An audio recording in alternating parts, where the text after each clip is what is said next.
Share the video, guys. Wanna share the video? Share. Share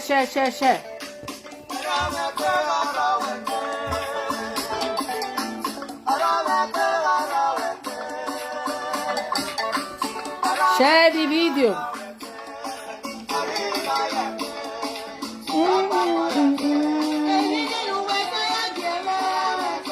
As you are coming, share the video.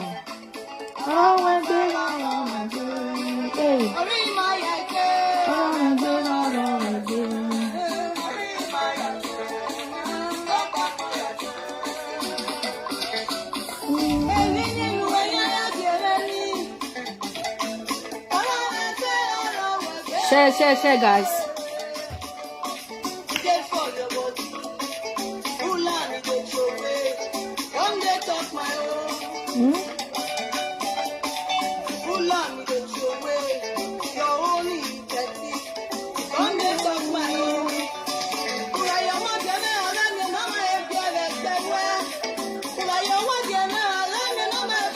Share, keep sharing. Share the video.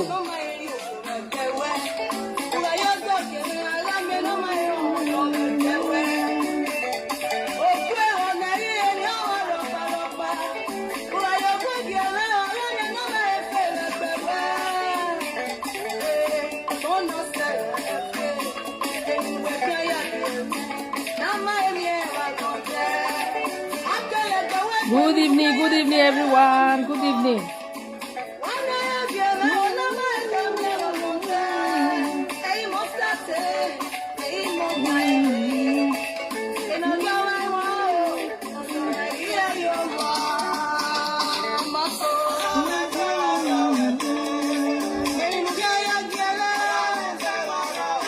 Good evening, everyone.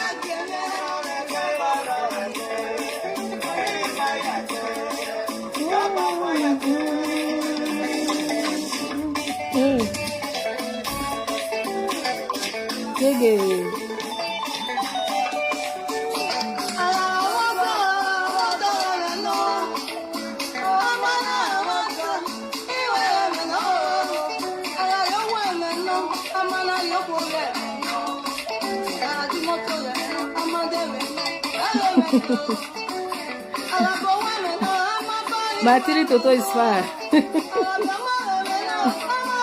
Good evening, Loveto Sass. Good evening, everyone. Bemona, let me share the video.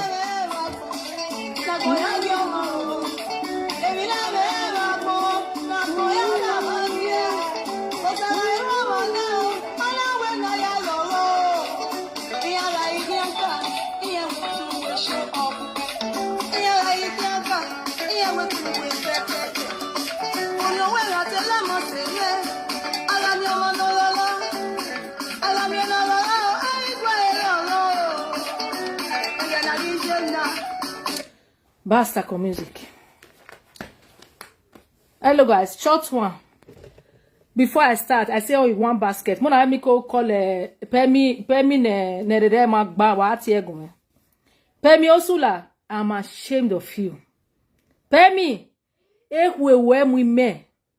Udo disgraced boy do my because he kama when I to do disgraced boy.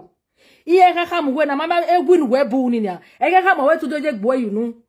Ehwe mwe ye Pemi wazua. Pemi la eba we go zo meki eba we go ogi amego memo ogi ameki. The day you called me Pemi una mabu we na gba agwo bo wa mana. Una agwo na atale na atale ri. Uma ebe ga ni ge ime mi na ge ya u. Pemi. Wo be di o mami, wo be do la da public ayu nu ya ro ho Pemi. Pemi Osula we megugwana. Ubege be ne shame and disgrace ya lele we. Oga imo we be no de be na audio ni ladiani. Uga go monerere gbana. You are a single woman. You are very free. If no can do to answer we are not they know isunu. Am I not single? You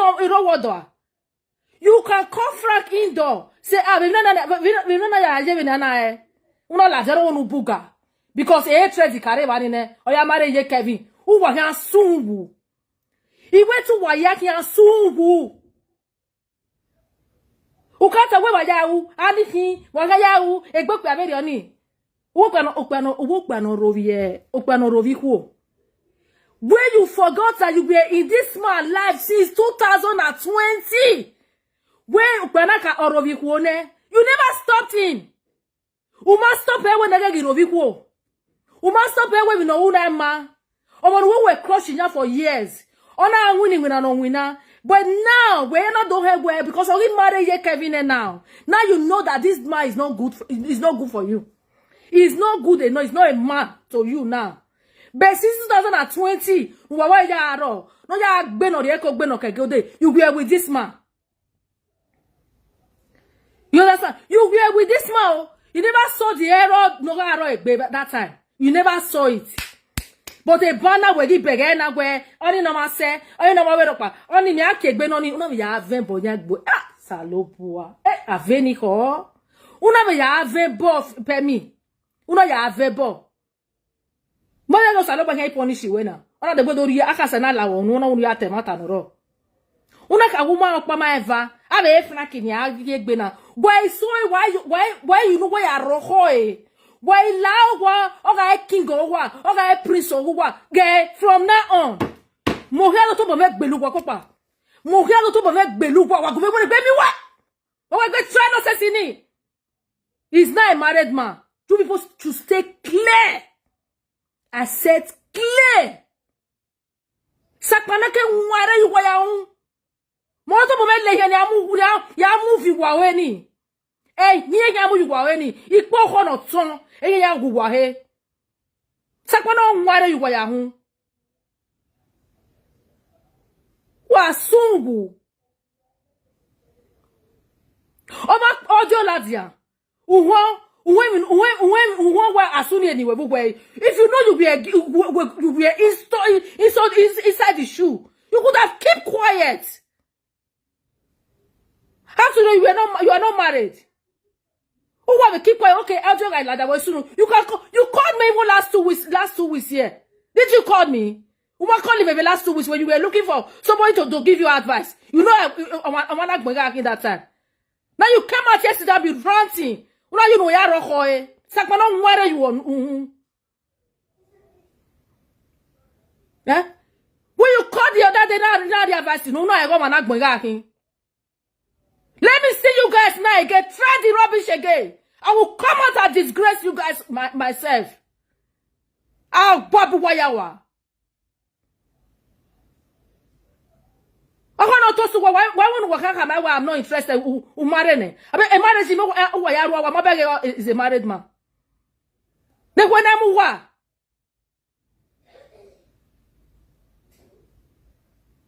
Woman, I'm not here way. I will be no lamari. Talk to my husband and me let me. I'll tell your mommy. And I said, yeah, I be sama guana. I be sama guana, I be bonama ruena. And I said, yeah, I'm going. They were recording me. I do why I did better not joke and then I can't banuwa, and then I banuwa. 3 people was in conversation and I can't back agua.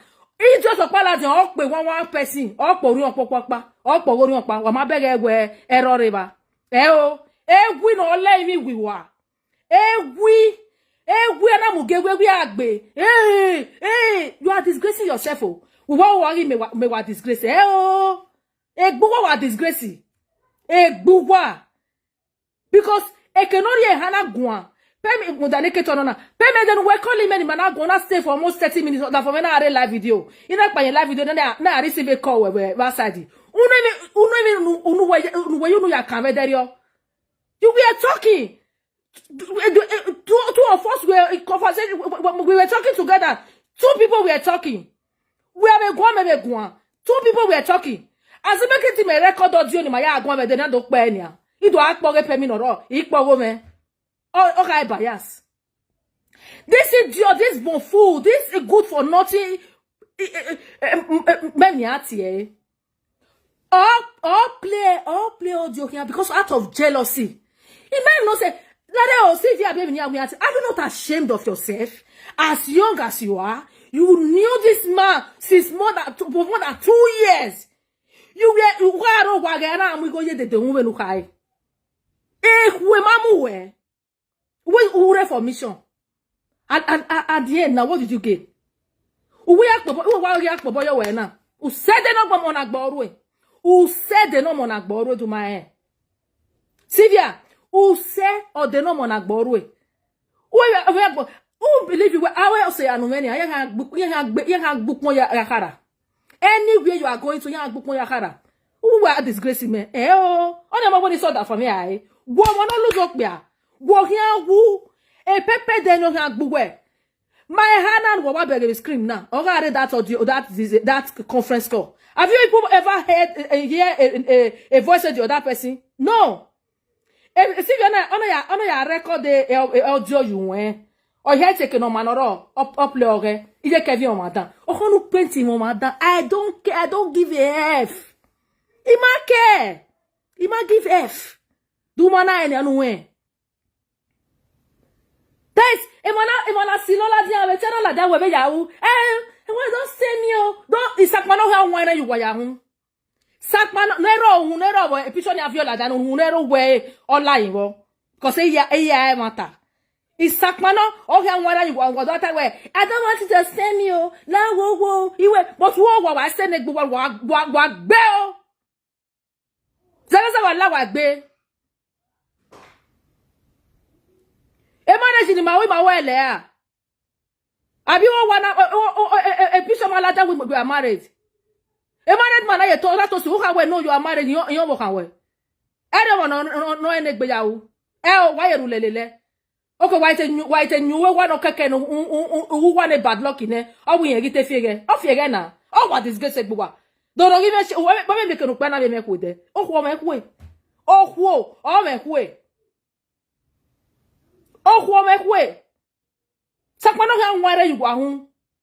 Yeah, the ladia. It's a stain. It's a stain. A stain in a we buy one guy that you were. Another guy sweetheart. Who ya soon who pan up? Who ya soon salon wa big baba. So that's all love like be. If you me. A baby no was who I know there. Okay, because of the hatred you have for me. You called me the other don't tell you Kevin like you work be. What was see when you pardon no matter? Understand? You have my phone number. No fear now. No bag. That's something very conversation. Audio ladia. Very what they don't can tell you. I'm not taking okay. What that probably could well okay now. And audio ladia on my camera. You called. Who called up when you fear go now? Oh, you call me. You didn't do that. When we do this grace, one of you we know ya this. That way I watch a video no there. Do my date with this grace everywhere. What that film with Hamuboto? What that film with Hamuboto? I want to salo ba temu no maro paro no hameti mu ebuto. Ah boa. Ama audio no ma no we no ma na gbenu wa pe kana. Out of hatred. We ani bia wa ge mani bia analyze no Jonia. All in one basket wa hin. All in one. What I do meeting them papa wata. Emi kene twin. Emi kene do wa ari yo wa de gbeda na wa re wa ka ju ya kio e. Wa we adenia. Wa we de gbega de. Wa we de gbega de. Wa he no do to ato le gbege do kun no. Here akpoko ka lo yu wa we ni. Imana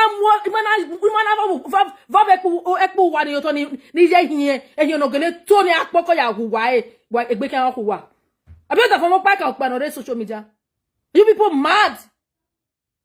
Sakpono wa re yu wa hu wa. Ati no call lele na lele. Wo mama titi no wa boy. Ati titi no a single man. They gonna manage marry no oh yeah ma. E single no ma via la da fo. Via make sure via la da. Mona via la da if abokan la we gbe. Make sure via everybody la. Via via me be go self. We me wa be go you go what there's ukulia kwa be cage. You bo we uni me my sister. Ito ma de to de manania. Ya yo oge tennis pa bubi you how. No ya be your boni no ya se ni ala dia.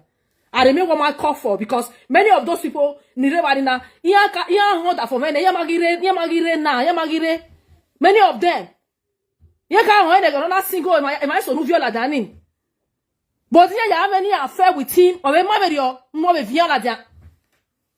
Oh, but we met present we direct we public wo guy that you wa salo abi pa ba. Sakma no won you wa ya hu. From A to Z. Wow. Pebi do bela dia, you do get okpa no keke. When I me weta me we e frank mo nu te wa like no ge o ma go marry Kevin. No do you know ya roho e. And I got fear get mama, you get a screen. Cha! Shame on you. Shame on you. They don't say no man can water from the beginning. What say no man can tell from the beginning where e matter no na. Again umete kwa to because here where after when you marry men, uje be where with eh. Why are you body? Are you body? Ube no say ne bona iwa gugwa ona igugwa boa. Because why time matter? When you what over here, I was agite many Google where because if I can say, what I love what outside of myself, one salo abagbon. This is when I want you why hu. Kene no unu me na unu he na. Esivia no unu me na unu he. Unu he na nebugweze. E gona do pede ne kabe do ma go to reformation o. E gona do wene ne kia ne kwena mu esivia 30 something years. Ana ti ruwe ya amu igo yo ku no 40 something years hu. Ana wo aro wa we babysitter. Ana ku we yo wa. Ha! We me wa ye be kin de se na. Aje be yimi me. When I make conversation with about that from ya agwan like that. So emoti e call you where? Emoti e tie where? You knew that relationship was funny. But no ya assume yo. Una ya assume yo Sylvia. At the end I gbe wo call ya mene. Wado yo yasin ye Kevin. Udon marwa. Udon umarwa. Isakma no kan ware yo no. Kabo wa audio ni ga forte say next year. If abokan lawe gbe. Audio no na finish e ko wa afie ke ni je Kevin agwan gbogbo afie. E sister no pa no ri ye ke bodoni na. My hagwa we pe voice of here one day. Only wa ko ya ron ki na wa only wa we run imagine no my all the no ya wa we do boss. La re we la danu do we podio we je me no gie. La danu do podio. Waya to le yo wana wa collect ne mi why yone why sidagbo wa yo boy back nu we no mai e ke na gbe ke na re ro we why aye fe kakati ya gben ye ba e week clock amunu wa bo ni e week clock o ke amunu wa bo wa sun wo ba gbe sage no wa we asugwa ala me no ya mari no wa ya mari gbe ba we egbagbon ma we gbe o ku wa egbagbon ma we gbe o ku wa wa ri o ko wa gbon no me de ti yo pa se me ti maro wa ya fe wa ya wa we ni fa boya la wa ya gbe na o se me ti maro wa ya ino wa oye kemi and that's my pink that's money ya ri jo te gbe no be mu be de no be me ti no he no do ma word no da for me o do me ke na be la te ya te that's my pink that's money na mi e kwe mu e I was seeing una aka we ri mo me ti total we live video ge obolo we gbe ya wa that phone was on speaker. Nu aye be bore do ati e bojo. Du ma tabu so wa. Emi lo gbe no ro e kana ge mo mi lete apiko lead no ro. Du ma tawo oye if you ati oge maduga ge ya bolo we gbe ya wa ge mo me ti total for 2 weeks. Du ma tanu do ya ven boyo. He was here, he was in my house when you not make sure that statement you know where. Eh, he me it sister. Eh, we do kana we netwin. Oye swan yo cow. Oye zide oye na gasaka you giver. Upogi o get every after marriage. Wo wa boje. Wo wa boje. Ono no wa suwo yo suwo na me social media no wa pojo lele na le di kana. We mo. Uwe ri omo lele gbe ari o wa be do de awe kiani. Uri omo lele gbe ari o wa ni. Omo ni give no we no na be mo be ne be no we wa no be ti kai boyfriend we be do ye bo. Eh no we.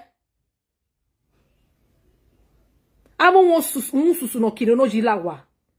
Sakma no won ere yuwa ya hun. Abi yani do gwa le favor ne bo da for me. Ya ga we ni adola ti agwe. Frankie no ma se. Babo kan la wa ya gbe. Wo ya kan sungu. Nu wa we se no kan sikin gbogbo ya ye gbo. One by one. Unero we no line. Wa lori akpediri. Wa do guberi ba we yan akpesu abo. Sakpa no ware yugwa ya o. Abi gbona maruwe. Abo jekia. Wama me married man no. Married man, wama be married man no. Why ezungujo wa zungujo. We ya fele ba meti ne no gbe. Wa o wa. Ye do lada no se no ogun no ma se no ogun. What did they live for years? Wama be if no ga wama like wama be straight wama be die we go ke we ya gwalo na hina. Ba wa do ta o ri mare ime na ba wa do ta ai na gbeliko. No disgrace ko. We are life for us is maybe we is 2020. Yeah, what that for me ya be ya crush nya. Moment the advice in where my brother la no ho we mi o me na ya gwen agwan. What moment go me I'm trying to change him now. Why ya do you why ya salwa. Ebo wa do ka go gwa ni ya. If you na go feel no feel like Bameti no running. Or rather for 2 years. 2 good years. Uma hewe okpa no geya una amare. Una te wa jun kyo e. O ibana we do ewe okpa no ma se. E ken we for 2 years. E ba we do ewe ye twin. Ha! Ewi. E no gi ewi. Iye u hia temata kene mata ye. U hia temata. Kenemata ye because we believe where e kenela be Frankie na ngeke who back my brother who feli who wa back who gbe for who gbe to fiele wa betane ko wana betane baba ne we dey saga ni kai wa bere before or wa bere gbi o be gbi o wa be fo ofo ba anybody no be do laja ba ko be do akpodio life goes on it is grace or where me no get where me or say disgrace ya I got your mama word already disgrace already here now. Huh? Only have a conversation only ha. People not pan I don't even record though. Why only have a lot of material where only a record I don't know. I don't give a F at this point at this juncture I might give a F. Because I'm on every agreement with a blessing with Mekana. We have agreement with a Sylvia. Ever since the king Sylvia, you know, you are social media. You could have come out and talk to this bon fool. You could have come out and talk to and challenge this girl where if Nutana, Emma, my husband could buy that conversation. Emi o si emi. Oga me wa me no watalo. Emi o si emi that audio lasts for more than 3 and almost 4 hours conversation group call. Almost 4 hours. Even that for maybe we talk many things. And I make a man or for why I can a man or for me. Because everything it have everything you heard on that conversation, there is no one. Direct even iguana no hagana move where what the women what was so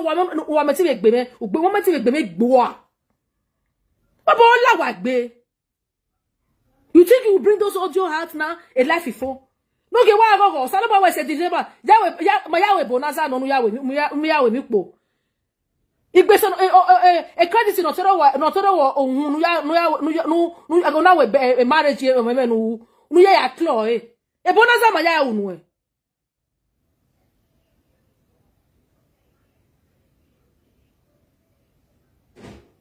Wow. Smoke bola.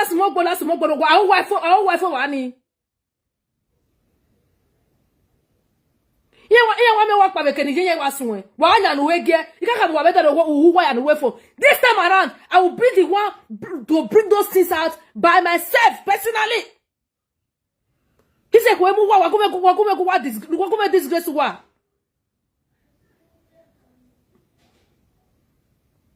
I'll play one second audio. 1 second audio. That conversation lasted 4 hours. Okay, Sylvia, if you really want to play audio, leave that audio to play from beginning to the end. Yes, it is audio. Because we record audio, for example, I record the audio. Ya send the go, ya go make power. You know what ya me? Anyway, say back in here because we believe we wamu boto. I sack my own where you won't. What do a marwa? Babohala what be? What believe we make boto? Uware kege. Uware kege.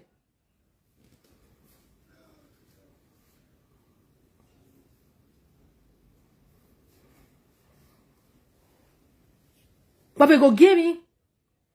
Huh? I want you any ladia. Never no pa we run over no pa the mother only soon you okay. Hey man, you be a stay. I don't want to stay because I believe where only got friend Frank again. When I marry, we are what begin my mother was stay clear. Who never see you know who I see here and rowa. What I see, I see ni alada kwa ke no ma ke no ma wo I see ni aladia. Cause o to tu enya ye ne o no yo to oge ya stay ne manike. O to we no wo ri kere sebu we. Ha. I want to boo or na my sister. Umetibe we boo we no they say o. For me, uweren no gie jiji. Eya kunu. Adadame iye everywhere. Iye kevi kai. Ejuleta gbonta and what? And so fucking what? We will believe we be have 50 meter we word Johnny. Imagine type a live video. Imagine type what bo woman he no king me gana meti type directly. What bo one is in me gana meti type directly here no word Johnny. We believe we maybe now it's at me na my me back mode. Who when nakedness me bring it out our bitch we wa. Bring it out. We believe you give me na ban when na ban na kaze. When I get beauty camera no mule legbe ba. When I get beauty ba ni me ya dey Snapchat nu ya mu na picture.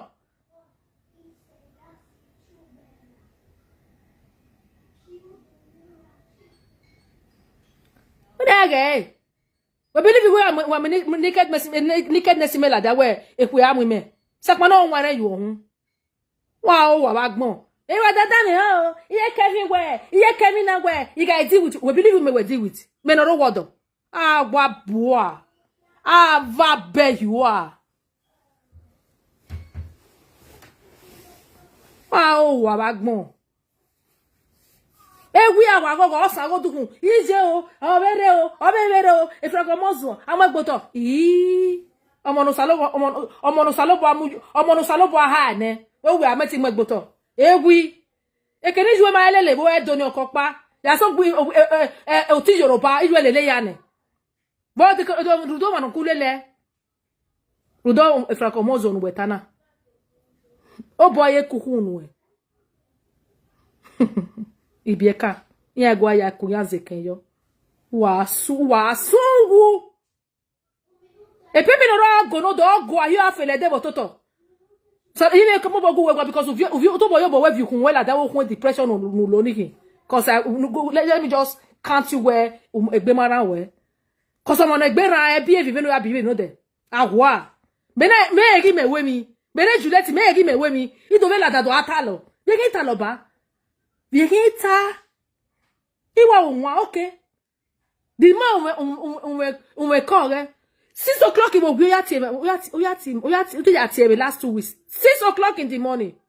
For what? A married man at 6 o'clock in the morning. What good at 6 o'clock? What good at 6 o'clock in Oguia? Get you mina. interpreter mean anoa. Once you 6 o'clock, you will go. My mama make it here. And then what I know we were at here. Why is it why it's here? Why you come at here? What you went down and when we are tempted over here? What you go down when I boy you are violent no there. Or I beg you away. I will warrant while I ran it. While I now come around for give a very me a joke where I no you no swear. I made the yard school boy anyway. So who married and anybody needed new okay from now on. Yeah, Bele Latia. A boy day. A boy day, what do it carry? What soon? I wanna baby Gusana rotier. What gazi be? Sakmono, why are you wire home fefe? From A to Z. You never went online up. Big Bonamaru. E do ladia, odo atane de dane o ye Kevin retona o. E pe mi ye Kevin wetin wa zolo boyo o owo to wa sin popo yo, owo to zin mozo yo, owo to zin opa yo. At the end, Ivo, what next?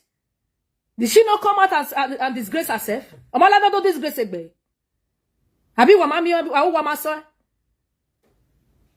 On where we wa venbo, wa tie bo. Ye Kevin no ma se, ye Kevin no pa. I ma ye Kevin aga ma ye gwa ye bo. Ama ha ma yo na bo to na sugu na mare me na ma yo. Me no e na mare me, wa ye gwa wa gume areje, wa gume yo joy marriage me. If you're one of the shame, go tu iju we reba ni wa me ya me la dan iju we no ro me akamula dan iju we akamula dan you we in the shame so you we mama not the shame iju we me akamula dan we worry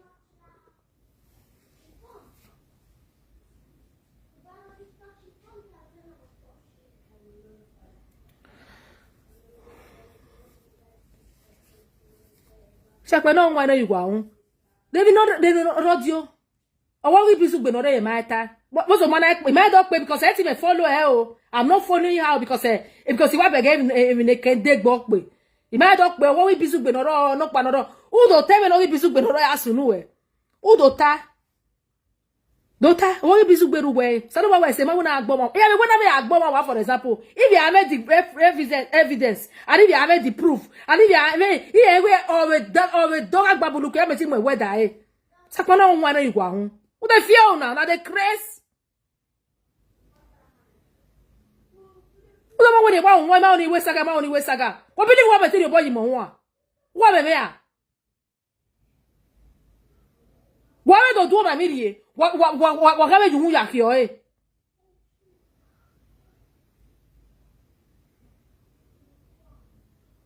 Lare, your husband was recording people that for me my record you to be a record doing yamugie. You have to be a record doing yamugie. You have to be a record doing yamugie. You have to be a VM gear. I did video 5 months ago. You know wait for that for me I did that video. You know wait for that for me when I go get she be mi ati na ga pepe na laja na we mata no I think we ya gun yen cuz ogi me no ro yen ti agwa lo ogi me no mare me ma se de nudity me ogi da fi me one day wa muru na me gbula dan we ga uya mo face on we jo me ma se dige me no wo kan me se dige bera bu me na jegu ave nikani joni with in na we dey short nikale no pa gbela la dia ya violi la David no gage never see viola dan who gage every ne gage ko magwe viola dan ave ni na je short nika ije short nika e ma banwa me ma je bu kwa ni wa mu epu wa no mama epu wa ne failure wa mu gioviere before me actually ga egwe phone epu wa ya sara.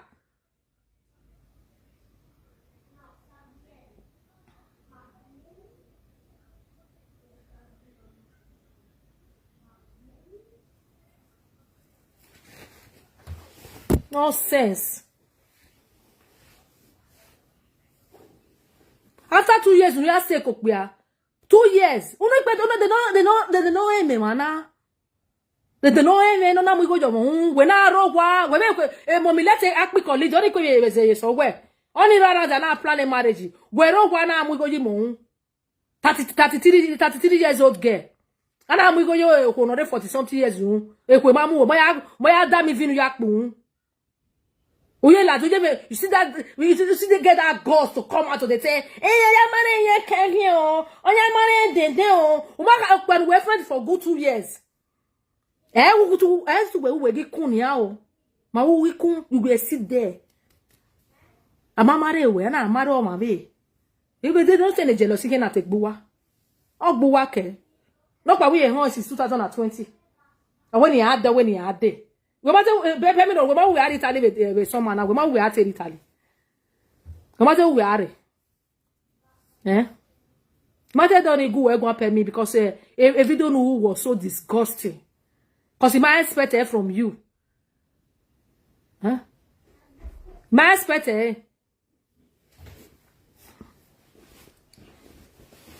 oh yeah, salo abik baba. When I make it audio no work, me not very important. What believe anybody there audio anyway? Yeah, when he go the person go direct to one moment. Ah, they babo go waji. Babo go waji. They can ya ko wa na ekendo na ya ko ma ya ko wa. Abi sakpa na hu arele lu wa ya hu.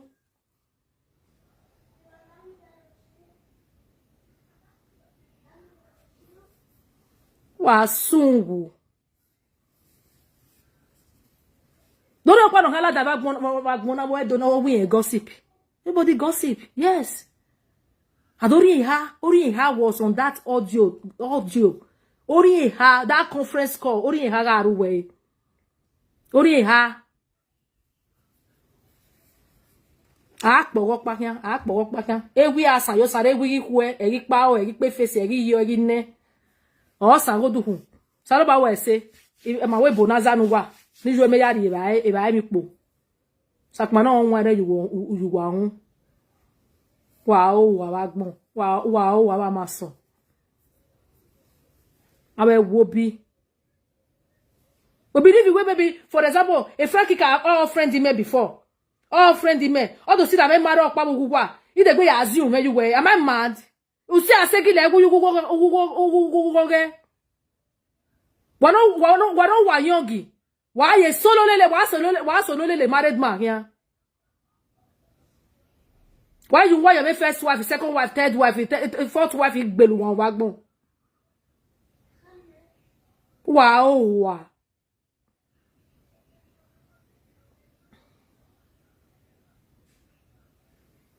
Yes, so our pain is everlasting. Yes, so they after playing for the what next? Uwa ikpojo for ne what next? What believe you now? I don't know ya even ya come my dear. Sevia no wa. I don't know ya even ya come all late ne. Unless we are TV kokobiru ke amade no ma bege she ma disgrace no lawe gbe na. Ude to pe for good 2 years. Mehema na last year mana. O ma sure mo sino na ya mu go na amuji mo. Una bi arogo kwa na ma ya mu go yi mo.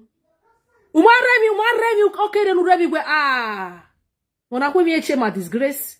Una ha wa we second wife. You do second wife na tie. No problem. Ya we second wife. Who tell you about you o? Who tell you e to tell you anything? Who tell wa keep e? O ipo una who so wa na te I'm pregnant ya ma. Wo ka ma we. Mo gwa lo. Alo na wu ma wo ka ma we. Wo wo nu ya wo mo e.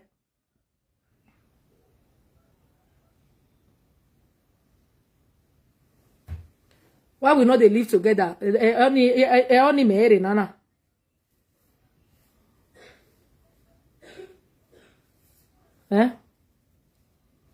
Wow, gbon. O pe I single me say ati ti ware ba ni. Ati ti ware ba on ya wa he le page ya ke na sunu ye me frank okuta te bi te negwo okuta me obokuta. Ni ke France re o exit no ya Spain. Ni ke Spain re do awe capital do adi ewo di capital obun se. Ya lo toto we gbera ya ni adi Italia do yo ge Frank fia. We ware ba obokuta. Obokuta no ma negbe. E ke na temo da fo mo rulede. Upe no sotogo. Egwi no wa no rone. No mani wire say ai. We ma tale Frankie. We we la video ne. Anya ya gbe. Ube ga bi ko ya no viola ten. Ube yi ko no viola. Ye egwi ya o. Ma no sore ba ni ne mata. So ware ba ni no oge no hu dala no sungu we de ne bero wa na. Unu ye na unu frigi na. No sungu so ware ba no video no ma pa ma ever. Bugwe ba ni we video ni. Understand? But ni buru we. We I dey be you. I dey feel am. Bele let us gbe bazin. Franco Mozo. Yeah, worship e wo wa be na. Ata die do ati e. Ani na ma se Russian product. Ani na ke libiare. Ani na ke ari na ye na ikolo. Ani na wa mi wo wa ma go ye bi kolo la wa we ho. Wana sungu.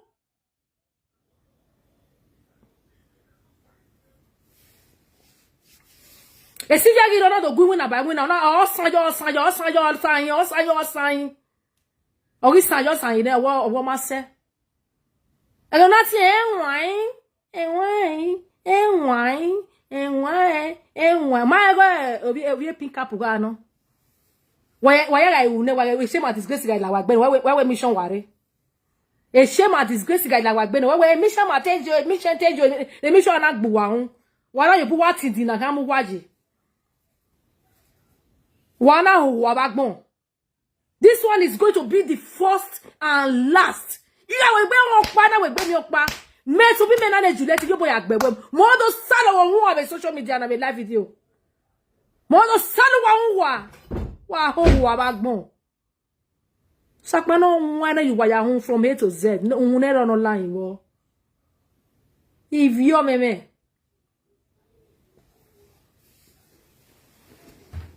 Why don't do we can wo I hate saga ma mu meladia.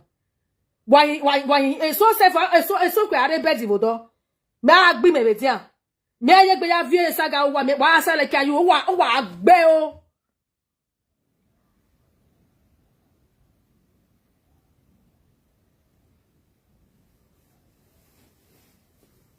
Sakma no nware you wa ya hu.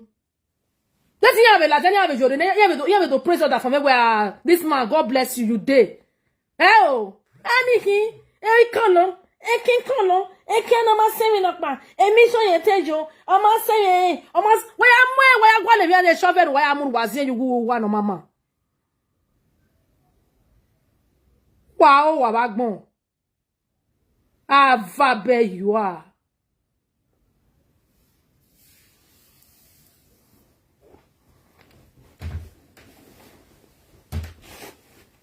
Et so I go 3 o'clock you will get me and call a married man. 3 o'clock you are son. 3 o'clock. Et doctor that for making. Et doctor no rejection you no. Wana yore bason no dey yore bason. Otie. No November give ye. Otie. No moment no gidi ba gbe kwa ne kwe omana kwe mana relax otie. Is my husband a doctor? Obe ka mu wage bere doctor bere rejection you were. Oh, we wa like nipo wo ba ma ge wa ye nipo ya ro ni sakmana na la gbelu wa gbon boya na ho wa gbon.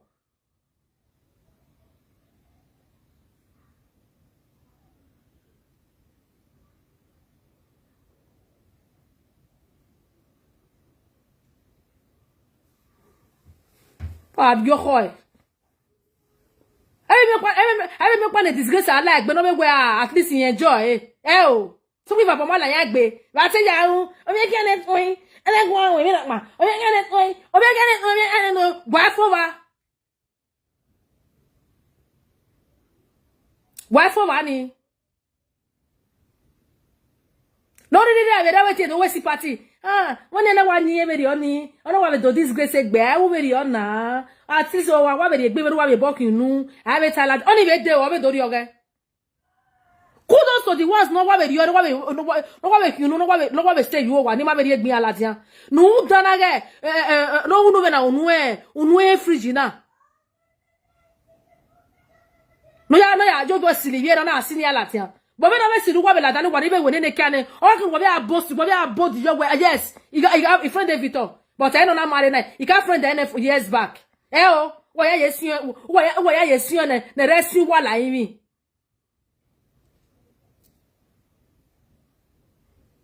wow abagbon abi we ne ugbi amegbiyan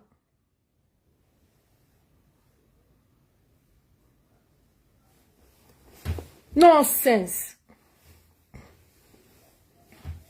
Useless people everywhere. Huh?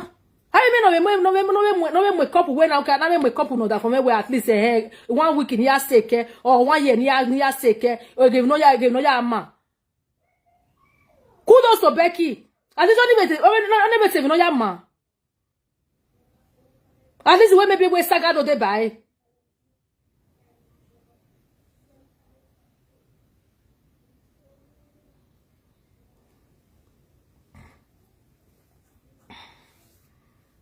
Huh?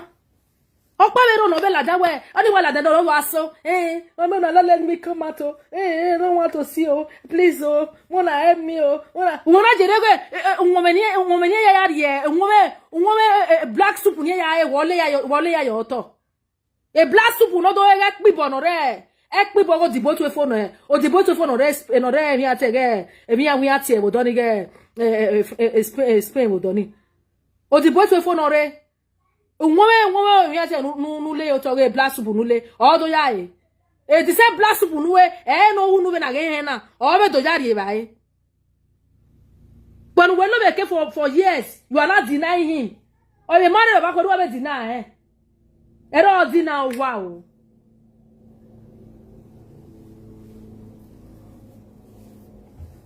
igwa no gbe be ba sa gbo ya yin me be koko. If I get one open a cage, abe sama go wa la ten ye buewi agogo yan me ti gbe yan me ti saga wana Sylvia bada you go hear am again you go hear am kere me do vi kere je so kere me do ri nu na idori no me kana we maybe je Kevin pe ni ke po do re ma oni pe gbera wa na pe fo sapa no han wa re wo hun mention wa pe kere wa de gbe ya edit awogo me no ro ni wa po no pa wa pe pe fo su we de ba wa continue apo go me kian sapa no wa re wo hun wa gbon wa o wa iwe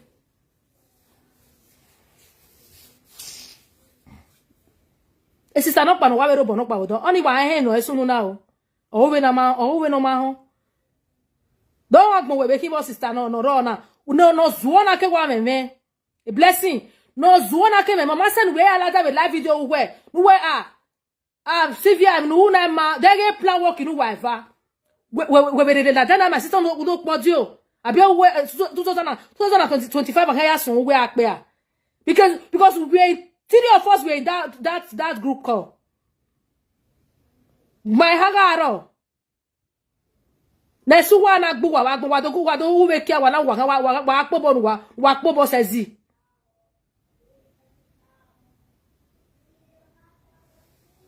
Emi wa hemeti unu wa ya ti ame we je Kevin tebe ya tebe we ni medo we kia kede wa o wa gbon. Ana we se nu wa. Esekere unu wa na o kan fi wa onwere no paroro we 3 years yen je ye ma u era ha mo da famelo kena we ya munu wa be gu we grise ekere wo ya yu ya kio awa gbogi meyin deri wa mu wa gbon nonsense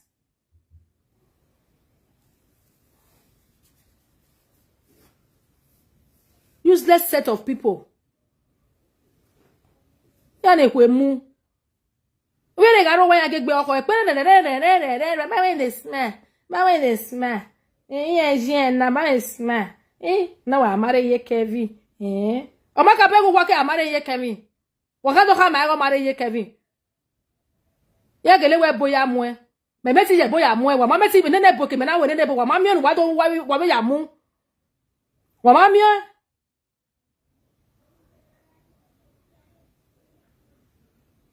nonsense.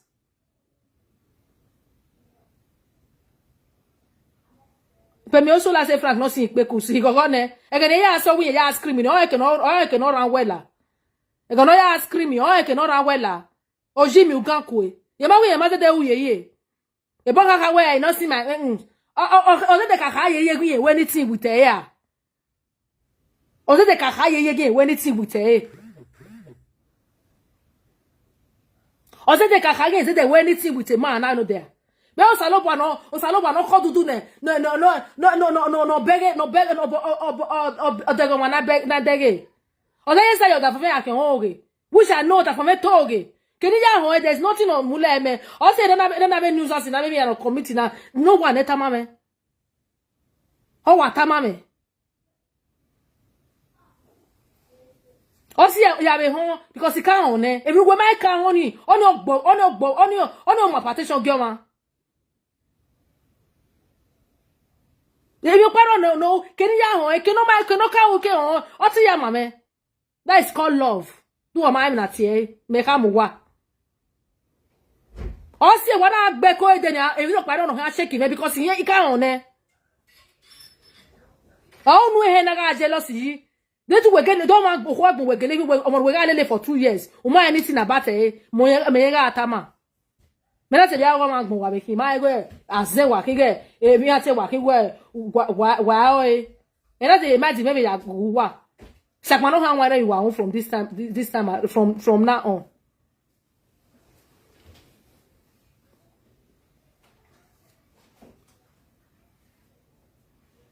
Yes, so anyone anyone they kun who do soon wo me. A married man to so wa no, oh you are a married man. You are married. A marriage mama we le. A Facebook on our we ya beg Cause anyway, I will marriage work you or work saga. May my who. If you don't say now, so I get that I work at least or the family make money we maybe collect. But I never news as in Navi Sama Guana ne nigga we keg and any other from an Mark Belly, Yaga away. They didn't do anything. You know where we rock. Now they are sick the one coming out that say, only Naga Belly, Naga went and I where to go again. Women say you never me different before. But the me marry now. People can see different. Or even anyone or the but there's different.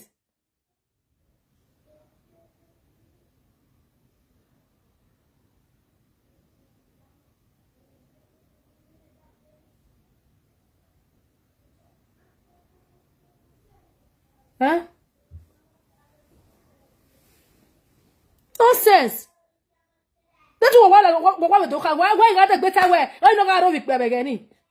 I don't know what's the one I say. I again, woman I say. Since 2 years in my care, since that 2 years, no care, who are begging now. What about do anything? But what do you girl? We don't know what partner in crime.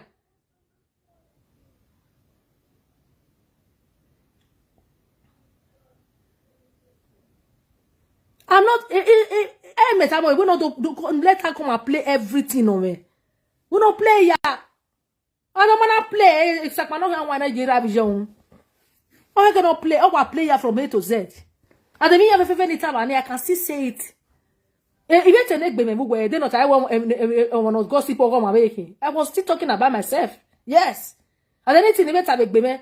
They not I live video presenter him. I would have come out one day. Okay, let me talk about my story. Yes. A probably figure me give I have to before another person came to talk about my story. Let me talk about my story. But here live video presenter, that was the reason man I kata.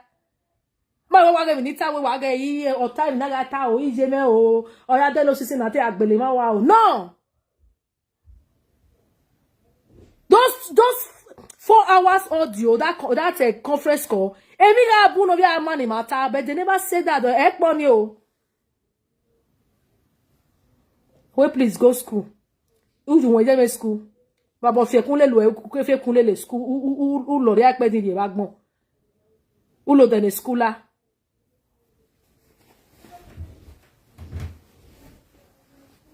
Uwe gi maje school do to ta ye mana. America vie boy era bi je ohun ke block ye ban. Understand?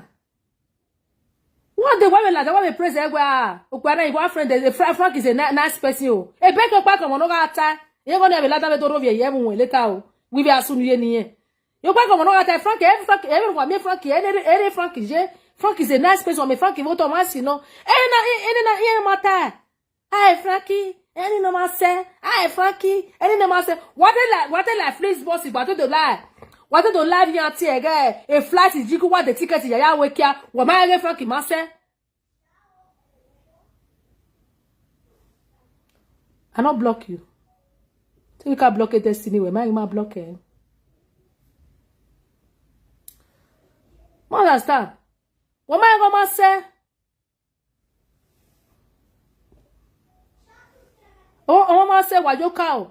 Ekpi bono ware nene France Spain emi ati ebo don ge e papilonia bodo oni ro cow owo ma se ojupo giver owo ma se o je ga do ke upogi aye we upogi va gbe monko paki upogi an ate gbe monko paki go do yin e be diana ona mo no ya se ma disgrace o ye gbigbi o e se ma disgrace like gbe mo be yo be fa ya gunu no be we go me gbupo ya kada go me egwe ni ya we gbe mi so na ya we gbe o ye ma go mare ye ma go kasaga ho me pero no wa ye ene ne she ma disgrace ga ya gbe na we ma he ma ge no ya kwe e ma ge no ya wo no na wo ma ge no ya saga beki we na do agbe through that beki o you we ya la a platform order for me we yi we wa zigo no ko we oni de no amu we lawyer no ro amu abi barrister no ro amu abi a pilot no ro amu o e ba no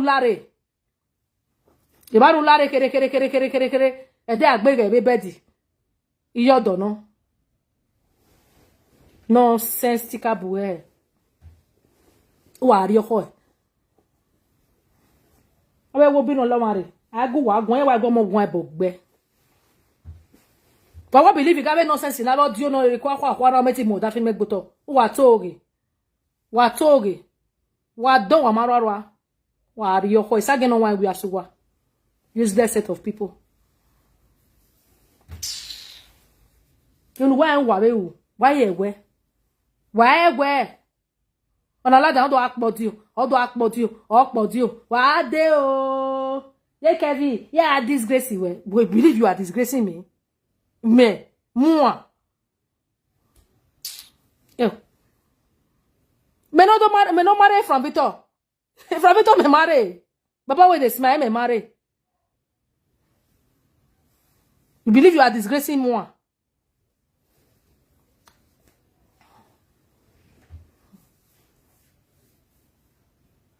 Osaloba we se we wa ma egbe ma no wa na je wa meti gba be poison no wa ni wa wo fo ya abi ya ni ma te fi kwa ya we ya fi o we yan gbe o abi ne na ri poison no wa ene nana wa be bad mind you had life phone no ma una life phone no ma bi una mu evie mi ya no we phone ke una viole le gbe ari e bo no ga je bo do e tu we meti wa be poison no ma any man on the life okay wa be careful.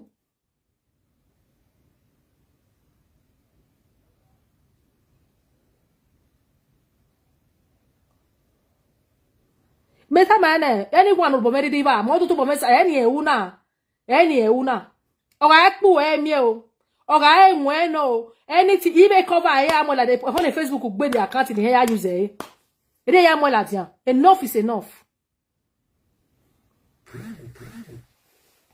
abo la wa gbe wa gbon nonsense o ma ka mi wa before because before ke do marry me Oma mi wa. Eko na ire igebele. Na pa ire igebele. Ayo mo ya wa mi. Ayo mo ya wa mi ya. Wo wa ya gebele se mami no bi ebu wa. Kwa o wa gbon wa ayo mo ya gbo wa. Wa biele wa gume koke. Wa ri oho e. Abo je kia.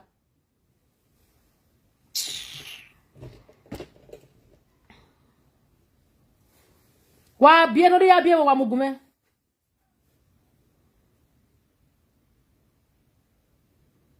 No sense. We na use o we yegi kun. Who we where? You are still young. You are going to pe ana bien na self. Pe my ya bien na. Abi single mother sin na pe my ya bien na. Eh? Okwe no friend or marry we are. How my work? You are not the first person on our life man. You are not the second person. You let go.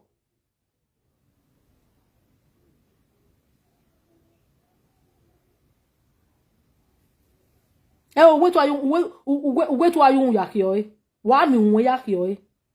Wa mi unwe nu yakio.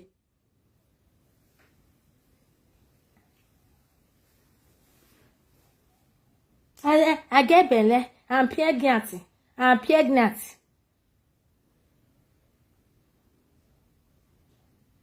Whether we were pregnant, Frankie might love him, or my love him, not also I yet by our love and war. Let if you can be a Upobia. No, I go anyhow. The red boy by me where I go.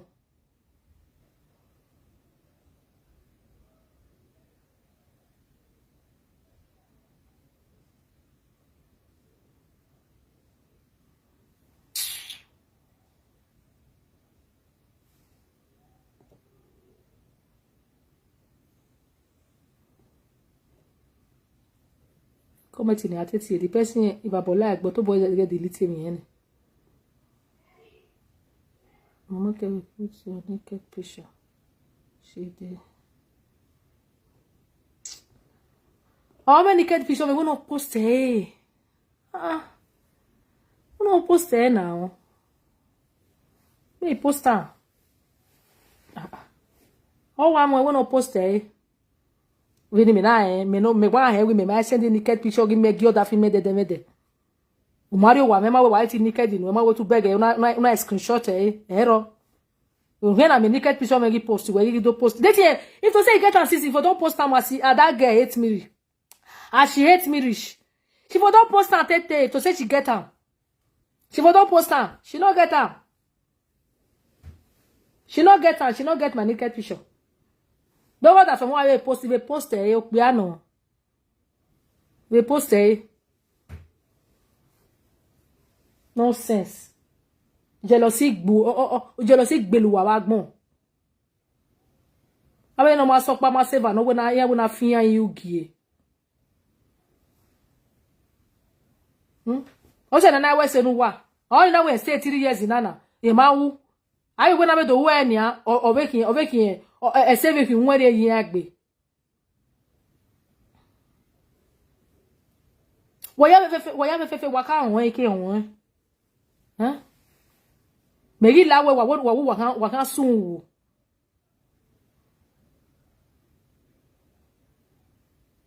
Very evil girl. Evil dan ogwe. Ika waka me no that for me o my de digba ka my force na again na for no de mata my. One no di maka my. That my na we again na o ma pure. I tell her now.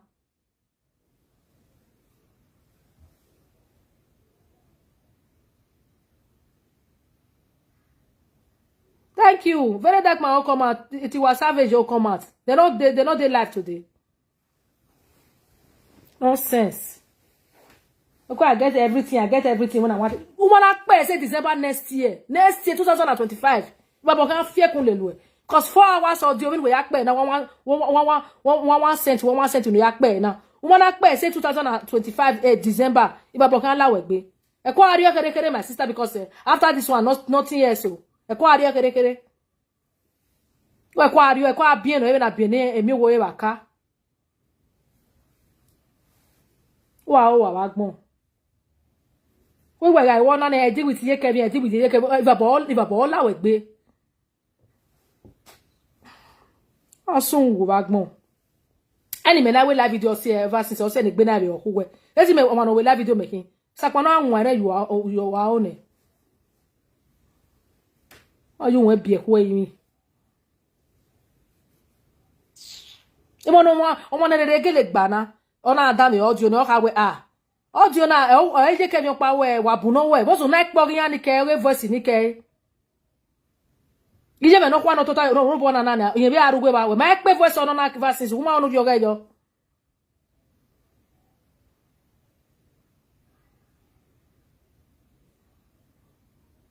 yes so very demonic person, very bad girl.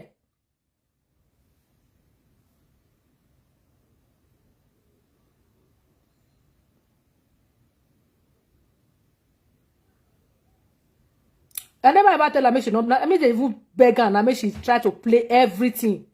Nyege say they quick voice ye. Nyege quick voice eh. Oh, Iyeki, I don't know you before. Come here waiting to let Agmonta they talk for your back. Oh, Iyeki, I don't know you before. When I make any video na bully Iyeki. Wo ya a blog you vanu ya blog eh. Wa blog Iyeki. You ani we picture no mo say yo. E picture no vie na ye e bi ati ege o venari your face no you no ma clear say e vanu ya mu yo. Iyeki, I don't know you before. I not just know you na Gillette because they talk about you. They niki tabugwe ba ni no bad ni ya meti tabo. O da over ke ni je kije. They niki tabani no bad ni ya meti tabe ke ni je kije.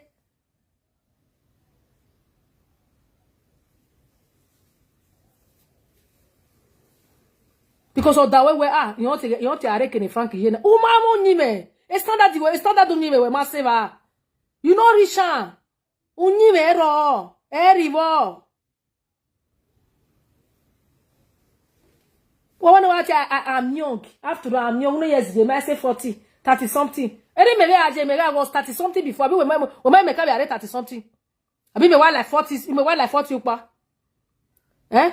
We make a 32 yeah. Now next year you are 33. You know ya keke. Before they do say que ni mene ba where the denaje. Nonsense.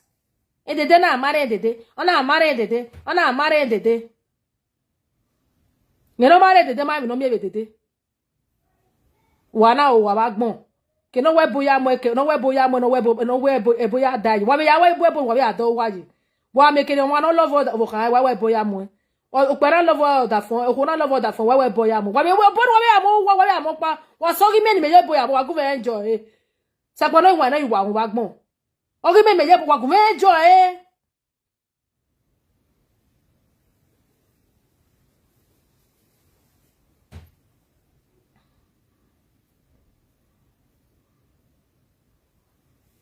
No, you know they sleep with them again.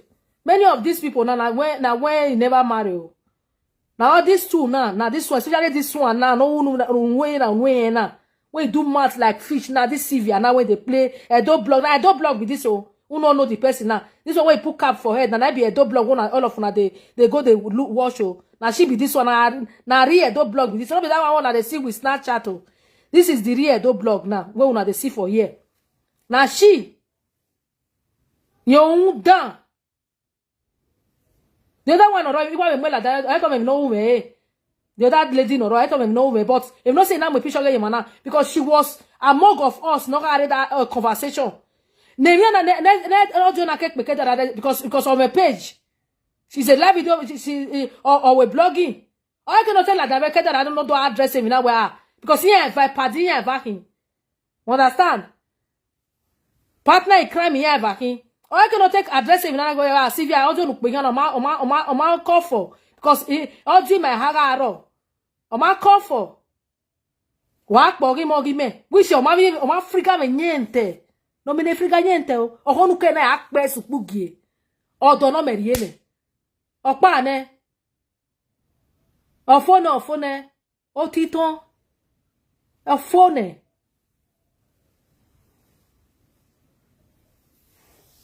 Maybe when say I just want to come give her this one today. O wa before. If no yo ya lada e pe mi no wa do aru nu ero ko eno do ja me ya ladia. Because at the end of sie mau na rovie ye mu rovie ye okeke na do me wodo ha we oga abokada ye wa me mo no wa color one ya o wa de ke mo bo ibe to nizia no a o da fi mo be to nizia na ibe romena ibe mi ate be no ga be Pakistan ni tioma be phone mu gbuzo ugbuja mo bo a ama wa ti be phone wa ti o wa dayi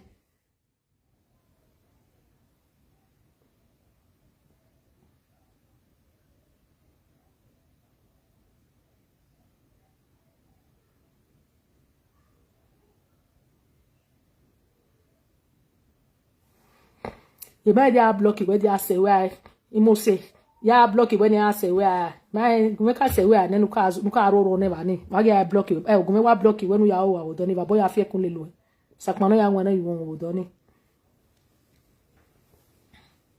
understand ona ba ataye ma wo ma de wa de mo ne ke mo bona afie ge ma ona afie ge ma o ki fie ge ma o ma ka ma bo la fie ge na jo ma o nu wa wo do mata ma be ri oni o wa ga gene urene egbewe ya relaxi uhion khan I the way baby ya u here where there is you do embarrassed because one time there's a secret it no you understand a secret no tell you no they no get to time live video but o ma ke when we meti we kegbe na no we across yin o ma ke no ne kwe mu we at least we tell you yes you get it normal thing but oga no my marry we went to way in way I confess me better way frank community wa like wa we no e je ke bi me wa we like we you said this with your mouth we man will call him better I was so surprised yesterday we do no normal man ya that table no game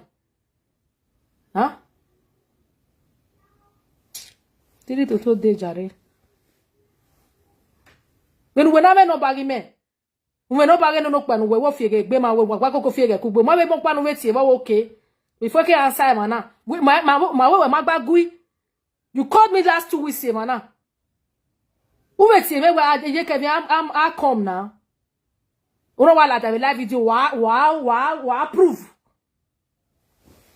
wa ga pa ne wa ri kon wa ya me fe na viola da wa ya me platform wa meti we ne saga wa meti ta platform wa ne wo do wa kun gewi wa kun egewi Bonaza ya wa mi wa de ye kwa o ya fe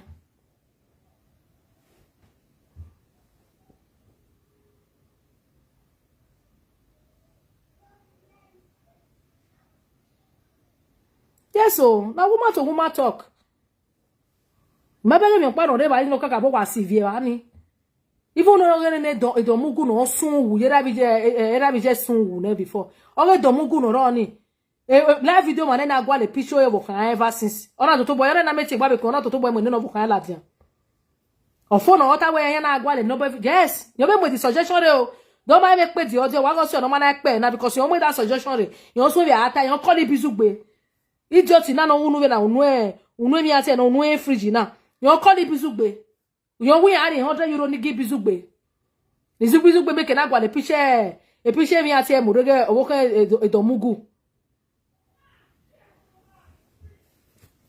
every day me ata man we bo me about edomugu we keke wie to sun every day ata be live video there is nothing ni ata outside diga me ti be live video isakwa no wan ye no ke a onu ha gu me gugun ha abi onu na no ya gun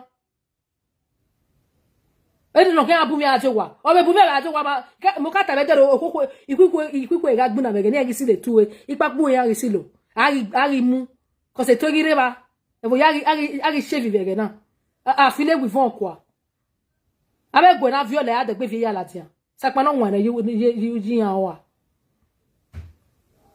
useless set of people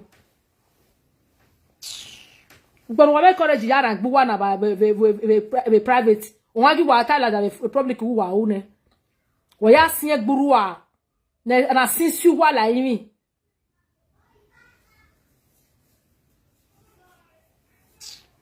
no bo ma ba wo no ko no wa vie ya la de me be gogo go ba be vie ya fefe la jan ge gbe be o ke no da fo me wa ge gba mesa won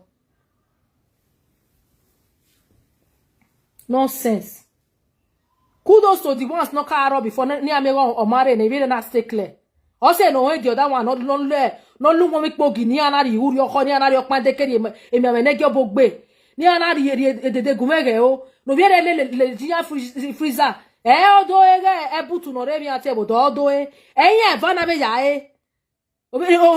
esivia no sungu be de ne vero wa ona mege ya amu egwu mani laja no bi na no nwo igwo no le no na bu enya nonsense.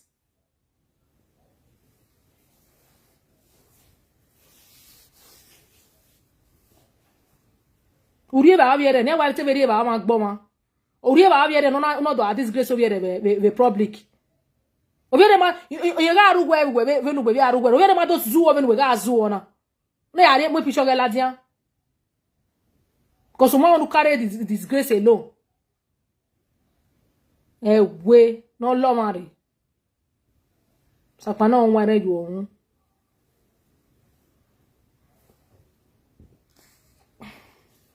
Oh yeah, if you never no more on my voy a via ladian.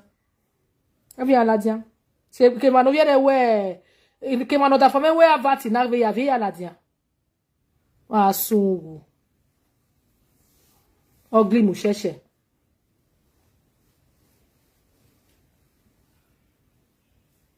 But when oka we mi ya. Nene we not to say ko. We no bi omo pa enwe to say ko. Nonsense.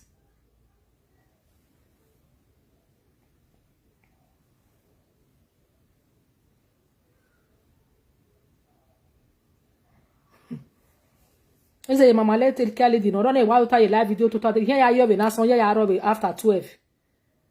Oye are ba ni. Ogona be a flea. O my jere no ya be a flea. No ya stay. No ya like fleece boss for how many hours? No ya here. No ya life flight. No ya Italy. No na yen you know. No na yen you know na give no how do asalo e. I wanna we my go marry ye Kevin. Mama marry ye. Ogi marry. Mama marry de no gi ogwavo. De no gi ogwavo na. Amamu go young. Oh, mu yo de no gi de no kan wa bo. Obi ru wa be gi obi ru wa making abi obi ru wa making wa sungu. O ka gbo gi me wa kian.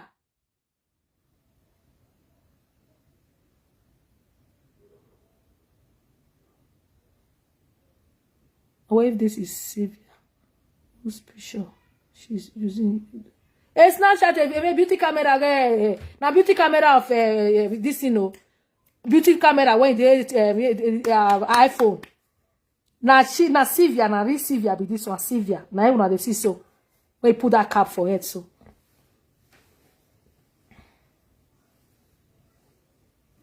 the one where they do beauty camera Snapchat na ya mwe beauty name or Viola Diani.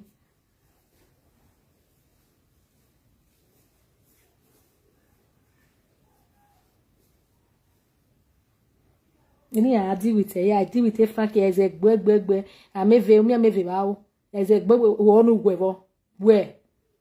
Women we tala ununi. Huh? Oba mo wa ogwe do mo no gele gba no be le ojo ni wa ye no wa pe. They wanna wa meti wa pe bo do wa see I don't want no me omo no me leave I don't ya we me. You leave that audio to play from beginning to the end. I go yes. This girl na woman you be. Ha ge me ya play me bo ya be na ya gun e ya na tabo wojo ni o bere wa popopopwa egwi asa yo sanre ayo no ga be fun e boss asin ya be ori omo no gan ele ho gbele ya no rugwe no ya san yo sanre abi bi mi no huhu wa wa ba gbon wa salwa.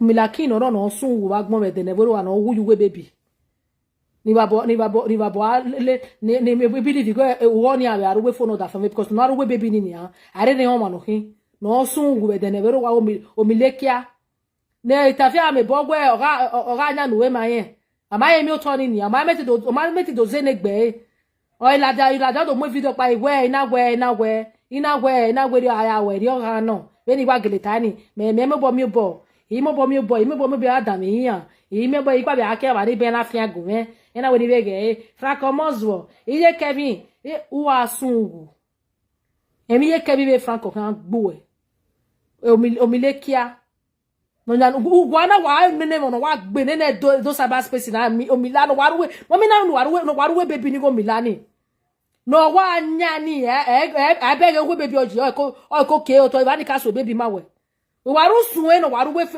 we phone da fi me also me Frank na kaka bo wa palo we gbeberio sakpa no onware ju ohun omilekia Wow, wagmo.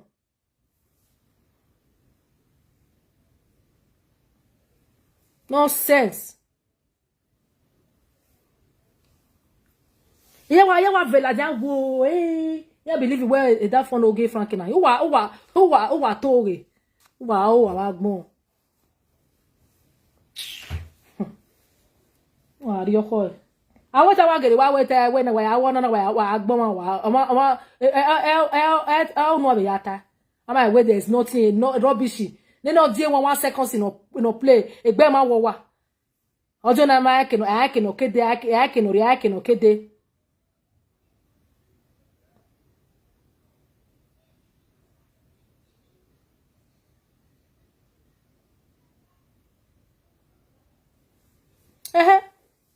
If about tell her, she I don't be say I come out now say maybe the audio when true so yeah come on man damn you audio when you can make ba fe boyo na o wani wa damn you nya o e pay me audio ne pay me pe o phone ya wa ka we in madam you o e pay me no pa voice me no o e pay me the rest is ya come go na madam you e me ma me ya gbe love e love ni me ya we here damn nonsense this is more time ya dem ni kan gbe do adam you wa be ni time.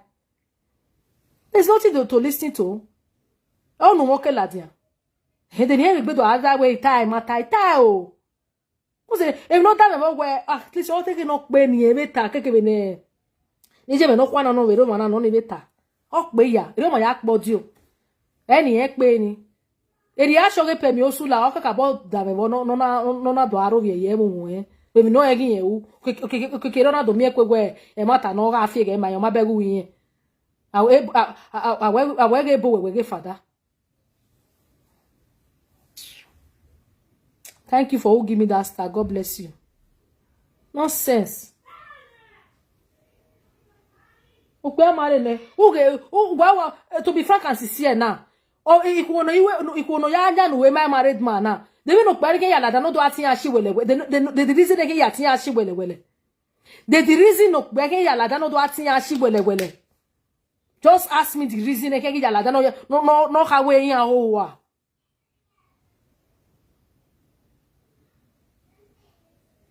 I respect you. I respect it. Everyone help those that help themselves. I'm not respected, but I respect. When they see you now, no wow, and I respect on I respect her now. But I mean, we would only Susie not here, over there. Because only over save a life for me. Oh, you never told me,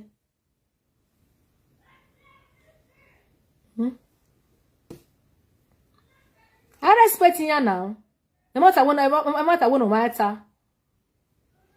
How can you just go to a married man? One way go married, who are here at 3 o'clock in son, who are here at 2 o'clock in but for what? Then whatever discuss. A voice in where you go and hello, Baba, you don't sleep. I was saying I wake up here and I very camera we at me now be a worry picture now. I don't go away me down. Yeah, it's why I tell you at 3 o'clock, 2 o'clock in son. Then no man I be married no now okay. A single boy, no. But I see that what Spain would only a titi waro do, ware France would do. Avec France a bien Spain oje. Wama bwe. Oni alega kuta bani. No ya egbe.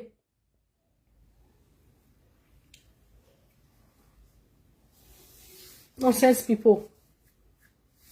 I wonder what I move do boto. Won wana to bu wa megbu wa boto.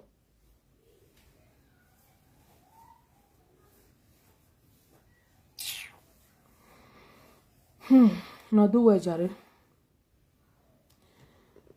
I read comments more.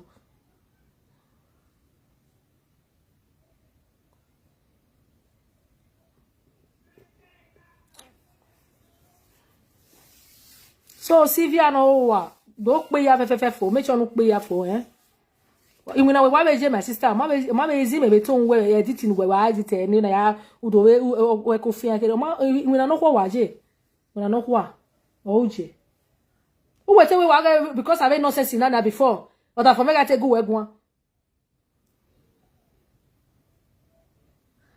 Oh, Saga King Star, God bless you, sir. God bless you. Understand? Ou ete word for mega igu wegwan. Ou le phone on ya vie picture. Ou we phone on una ya send the egg man, una send the art. Okay, but bene we tu ya save ya save ebi ati ege so imuno ti ajere. U ya save life for which is very good. But the rest no me no ya like a phone on one, u ya vie mi oge bu we. Mwege is against the law in Europe ayena. Una avie phone on one, una avie mi bu we a privacy of one. Emugu no roge ekpibo no re no do same no ma for 3 years na do pe vabu. O ma wi ami won na we no vie picture la de yan agbere yan mu. O ta ogi me ga no. Ekene sisi na wata we ejile tagbontan o send ere yen wa keep e ba ni. Unwe ana to gbu wa gbon to gbu wa son to gbu wa wo wi o to gbu wa bi yore. O to gbu wa son to gbu wa van.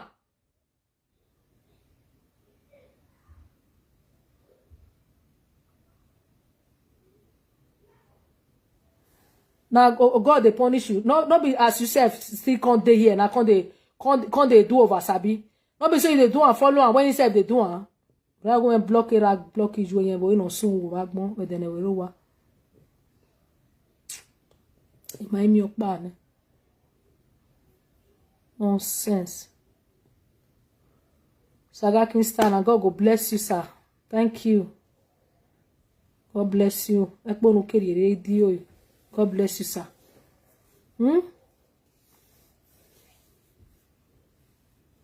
We useless people everywhere.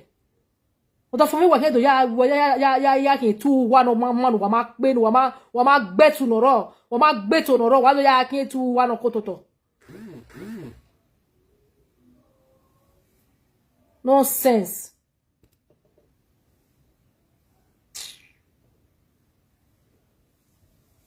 Mais la dernière craque mozo. Elle n'a pas la dernière craque mozo. Que no be do wene ne kia ne fia mozo. O ma egbu wa disgrace. O pa no mi ni ke ne su wa no mi wa ga to viere si fra mozo na do gbelu wa do we. E Frank it dey insult women. Why you go dey insult women now? But here ga azu wa bege o. Here na ka azu o. We no get mommy let her quick or lead nana. E go no ta fa na da la wo. Ti have picture we. Egui la o. Ima oni ma gui wa maka oni o eyi na kagbewe na ke wa orun wa ze wa bego ni e Frank ga ilaja wa do we e Frank be sun o eni okun no ri laja o ke be no na wa ye na ga no unu we na unu ye na ni ara no wa e me kedero ade nana akwo de Frank na wo ke yen ready nene ya to so agbera ni ye gbe odiba ni gbe ebe no ogbe no bera gbe ebe no buje ni gbe liba ni egbe li ye ke la wa do we o wa danu. Because we Frankie, all lavo. Oge ni o lavo. Ogo lavo. Oga di bodeni anga vasia wala wo wala o ma ni magui. Why ho? Why fi ho yi ma ho? Why wu na mu why he na ta?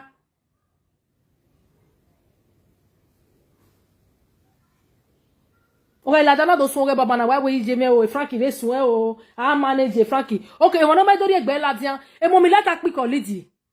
Eyo ka sun awe saga because wo ma bege o bi no ya sun mi ya sun nu we o. E ga de Frankie ya do sun agbo ba ni wa ya bege wa na bege. E ga de mo ya we marriage no na sun amu e video every video ya saga me. O ya amu ye a platform o ya blog ele ya le dikian. We keni da ofo. Mama bege ni o gona share ya wa ri page oge e video me e picture bera me video me ni ya saga bera me jebe yo ga blog ya mama bege ni o e mi na kagbegbe na ki wa on wa ze wa na nyo wa na jo waya mama bege unero obo wo no line e Frank ga la dian because ogo lavo wa da ata yi je me Frank ve sun e Frank ve do gbo na we gbe no pa e na ebe na ize yo ye bi ne wa ma be bege yan mama bege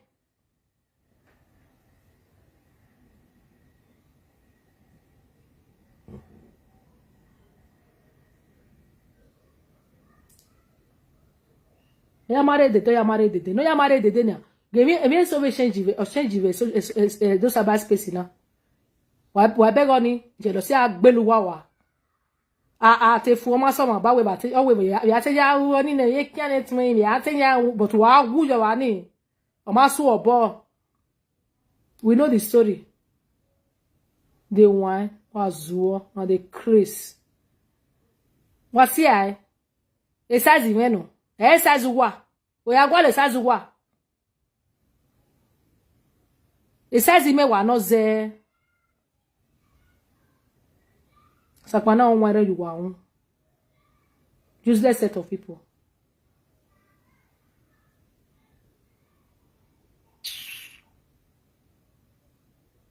Monulele for 2 years. Iba we are where ye can na na wa 20. Na ye 20. We say I believe in me ase ku we. Uwa egbuwa. Uwa wa egbuwa. Wa egbuwa wa e. You are deceiving yourself. No ge ewi me he na. Ewi me he ya ga time wo we yi no ra. Imagine ge frank he what we go no na. Epe me you eta no de ge yin ga afie ge gbe na. Gbe ba we ewi. E si ge o. Or because someone no ga analyze e na wa be dekun. Egbe ma we. Epe mi ata ma na we. E mata no ga afie ge yin na be fie go yin. Egbe ga be we na we yi. Yi. We so e frank be se ba na. Next time I that for ya my award ne. No wa make my award, me to me my award no that for me. Ate me mo no gbe hero wa sun. Ogbe fo ne o, but ofo ne wa. Ofo ne. No ko yari ori e, no mai ko yari ni auto pay. Wa ri ho. Awo je kia.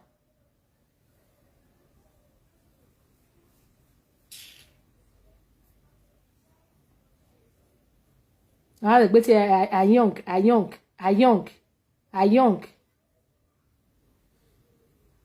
Wani young ekoye gbegbe. Menu wati edede me je waste na iju se mi ropa. Yes ye aweti wo weri eri oma. Oweni da for me like oweni mi go ye vedere so mamu yi we. Oweni wa mi go ya wa betami we ogwo mo kwamene amugo naji. Ogwe eri aye ami me no ri me.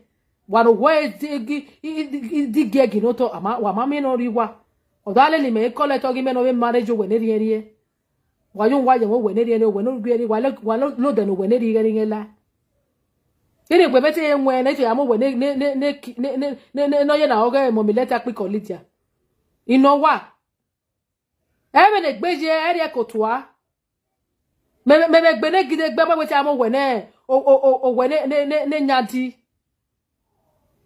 Why you wo we ne jige bí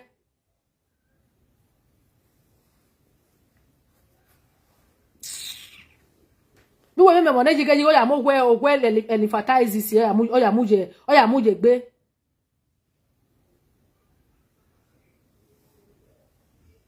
be ne gbe meje o sa lo boya re ogwe meme ma de gboto o se be ya mudia wo se no be gbe wona to fi pa o se be ya gbo e wo meti mu me gboto. Nonsense people. Wani wo we kezi wa mama wa mu fu ari wa la dan be public wo ka me na kin girlfriend me na kin.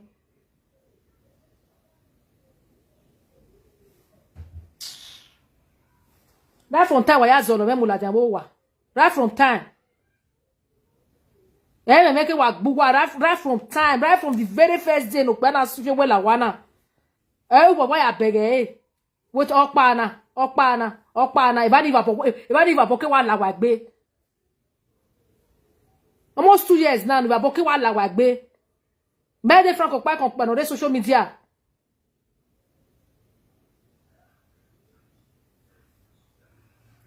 jage mi ati ere obi gbogbo no sun wu ore ba wa ma bu e na me wa ni me mo pa be la dan me de ro ge wa go we oni be mo ku we ma e ati tinugo no waro ati tinugo wa ma bu oni o wa be no da for me afie ko me la video wa we hen na wa met wa le fa distance ni met na wa le fa distance ni mi na se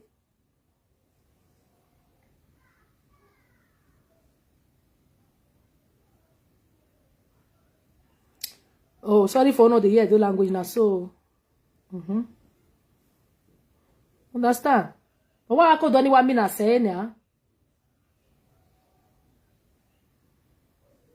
Nonsense. Frankie ma. Begi yo no kokomo bedero na. Ota fome ye beta we ye ma ka ye no kokomo ye no be yo gogi no kokomo. Wa be do we mi. No be ya le beri ori wa be so ge no gyo na tie e fi akomo zuo. No be ya tie. O mo we beri o gwa ge. We no live video na we na ni bedero. Ona be ona flexi we wana kokoku wana na we mi ya wana we live video. Every now we dagbo. Abo unto na yo ni ari ni ogi awe ba ge we. Umai we call we ima ro. My husband said when I tell we you no kokomo la wo wa re pichi you no kokomo iwo. Uma wonu we do tie fa komo zo. Nge ya ni ka be tie. But wa ni jo umai lo zo no. Waya kwola hori waya yu wa ye me fra komo zo. No zo la wa gbe la wa da o wa le wa ye ko wa la dian. Ozuo no wa we wa mejo bo wa le jo bo wa de ke wa yin ozuo gin akin be ge ni. Nonsense. We get wa beta ye no kokomo we eyin be reformation. Wa ke reformation ma me mission kwa no wa accomplish. Wa me ti musufo me ne mission ma mi o. Reformation wa yu wa ye me mission gbelu wa ya wa gbon. Wa ko la ko ri ku kwa ke mission wa. Wa sun wa gbon ku wa ke mission wa ya re. Let's say girl no wetin reformation. Onu wetin reformation. Je no kokomo wetin reformation. Wo na ma be dogu we page mi ati we page we. Obe dogu we page ma call ti 1 naira. O ka we bi na ni no ma be €100 mi 100 euro 150. O mi ona we no free. Opo na we to reformation. Na su wa na gbu wa gbon.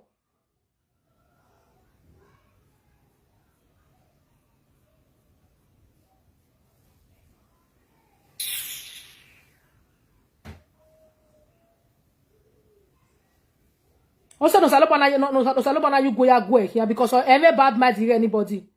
Ya say gbe ne gwina no wa na no sun we de ne woro wa na. Ota fa ma hate. Ma ota fa ma hate anybody.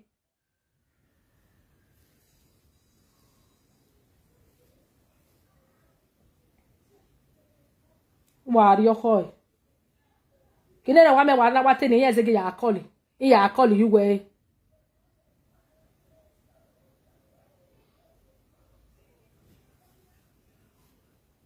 Useless set of women. Big bona maruwe. Wọ́n da fọmọ kan tó gbu wa ya fefefe wa ni rovio gi aga yin. Wọ́n a tó gbu wa ya from fefe from A to Z.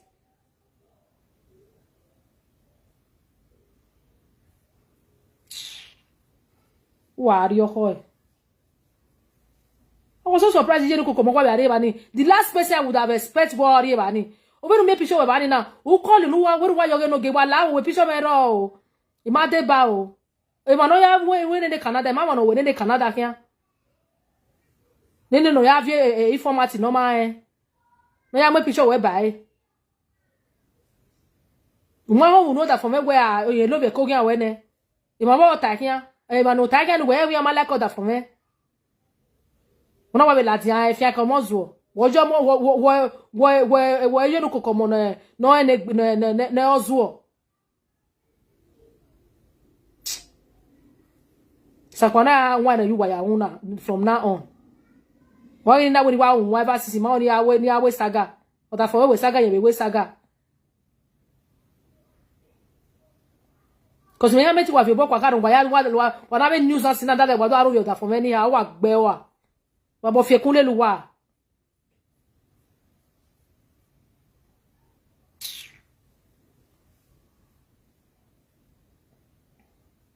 Anyway, sha no need me ame do ya awe because isu wa ka be sin e ma we. O be gbelu wa ya kugbe.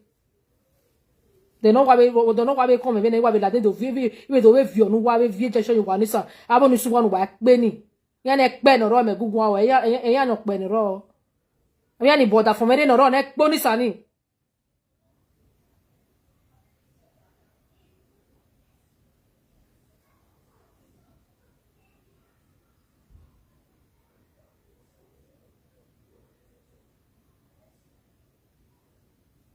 when ya dey ya re when ya re let's ma ya wa mi o e ma na do why worry na e ma na do disgrace ya ye mana ya na do via la ya we yo to mu akpoko ya hu ya via ni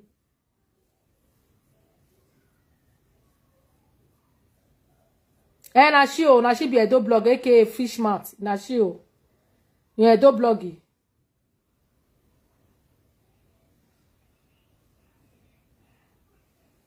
na she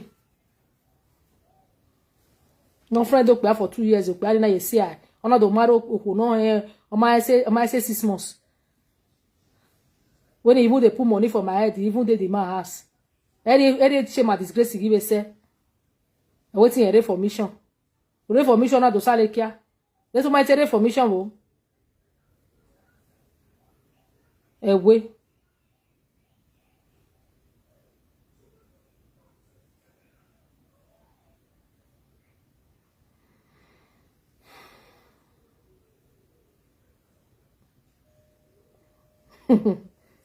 ai oboga ba ya na ewe ti ateje ai le franki ya ateje formation bege no pa no ro pepe ubu no ro elephant no ro oni wetin very formation we wa se na se wa preach ina sama yo je ju awujin e sama ayo yi wujin oni we ma gbon wa ata na ho ba oni ma ko re video ni e wetin ya disgrace gbin even na ewi no ga agogo self ewi na me egwe ona ma mi no ta leto oru ona wa azu ona mezebu ona wa re ma gbon eta mighty e o wa re no sense eta la nya bonu ni e se ba ni na mi na ze preach na pray na we nemi okay ya ha we wa re ma ta no we for the first time second time na de gbe bi ade mission we ano to de gbe de third time no te gbo ohun aya se ba we yon se yen se oni problem no ro na yon se ona vie ona be la dan ona we hu yon se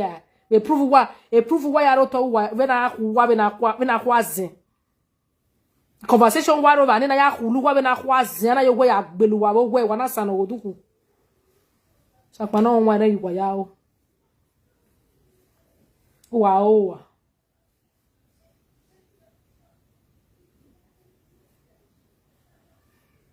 na wa la den ye Kevin no pa la den ye Kevin ye Kevin on to gbu wa ri oko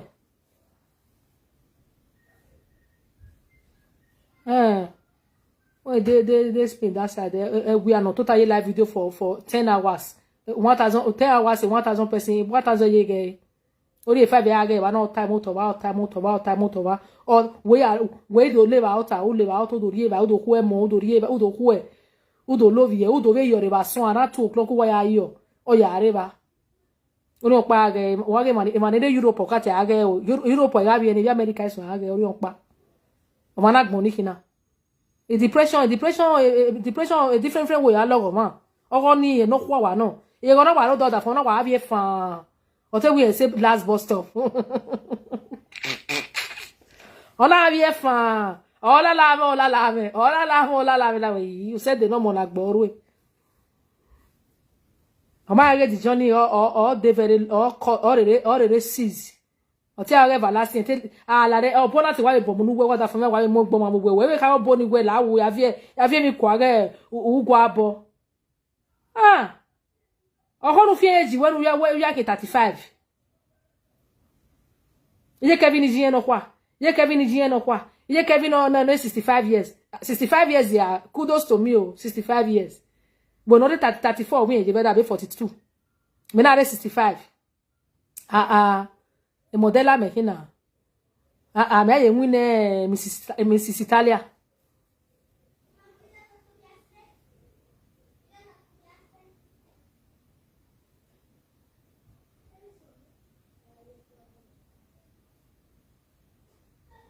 the way goes come for CVK fishman notify me no worry no problem No problem. No promising ye. And now we are marrying ye. Now we are quay. And I do I ye. When I walk call you, else I love that for me, one my backbone. Unakale. I see the piece now I because that for me they carry me along. Oh, jealous in Buana. I see what we are getting now. I have a friend body. It's just no wrong about the Yamata. I was there. You got why I live a conference call that day. I was on the other phone. You got what discuss. Imagine what discuss is about because okay, me allow. Imagine why I saw but anywhere a left nipple wire. I had you me ya home no wa.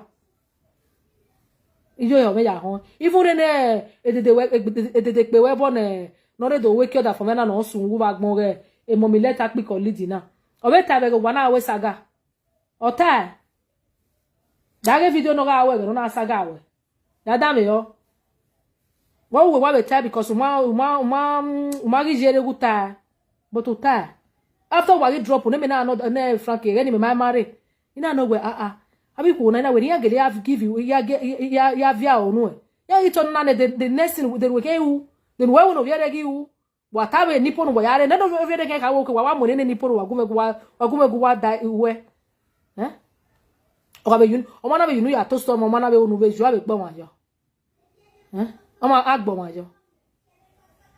Na you dey find us, So you wanna boy ya mu. O ma meti boy ya mo pa na no wa mu yo wa no mu wa yo wa. Wa bege no ma be boy ya mu. O wo wa ma meti grab ye boy ya grab okpa ni ha. Mo mi let akpi colleague no wa dissolve ebo. Wa meti yo boy ya dokpa yo wa ni ha. Wa fight je Frankie. Wa do gaga no wa ya lu mu me. Wa ri okpa ndeke.